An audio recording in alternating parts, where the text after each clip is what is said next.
गुरुदेव, यदि किसी व्यक्ति की मृत्यु हो जाती है तो उसका अगला जन्म हो जाता है या अपने कर्मानुसार किसी लोक को जाता है, तो महाराज जी फिर पितृ बनकर कैसे आते हैं? अगर कोई गलती हो जाए तो पितृ परेशान करते हैं, ये कैसे संभव है गुरुदेव? आप ये समझो, आप पितृ नाम दो, भूत नाम दो, कुछ भी नाम दो, अभी जो इनको बताया वो कर्म ही होता है। हमारा कर्म ही होता, कोई हमको परेशान नहीं कर सकता।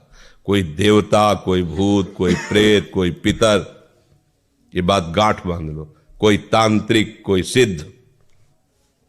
यदि मेरा कर्म गलत नहीं है तो विश्व ब्रह्मांड में किसी की ताकत नहीं है कि वो हमको दंड दे सके, क्योंकि सबका शासन करता भगवान है, ईश्वर है।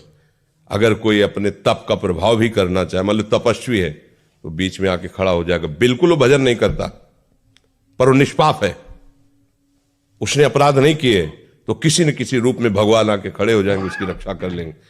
इसीलिए उनका एक नाम है ईश्वर। संपूर्ण जीवों का शासन उनके हाथ में है और सब जगह विराजमान है। यार मैंने तो भगवान को पुकारा ही नहीं, लेकिन मेरा सब काम बन गया। ऐसा फंस रहा था, ऐसा गिरने वाला था कि मर जाते, ये लोग फंसा लेते। ऐसा कौन बचाया? तुम्हारे अच्छे कर्म, तुम्हारे अच्छे कर्म है, बुरे कर्म नहीं। मैं तो फूंक फूंक कर पैर धर रहा हूं, जब से मुझे होश से कोई गलती नहीं हुई हमसे। हमारी दुर्दशा लोग कर रहे हैं, हमारी दुर्दशा इससे हो रही, उससे, कोई दूसरा नहीं है। बोले तुम्हारे कोई चक्कर है, ऊपरी चक्कर है, लोग ऐसे कहते हैं। वो अरे ऊपरी और भीतरी, केवल तुम्हारे कर्म का चक्कर है, दूसरा कोई नहीं है।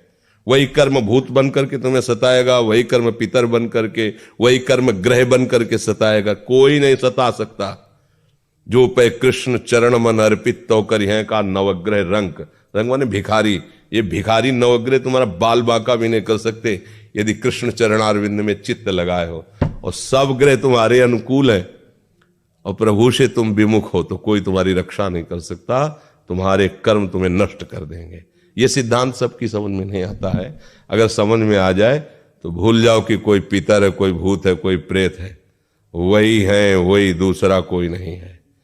वही तुम्हें दंड देने के लिए कभी भूत बन जाते हैं, कभी मृत्यु बन जाते हैं, कभी नाना प्रकार की घटनाएं बन जाते हैं।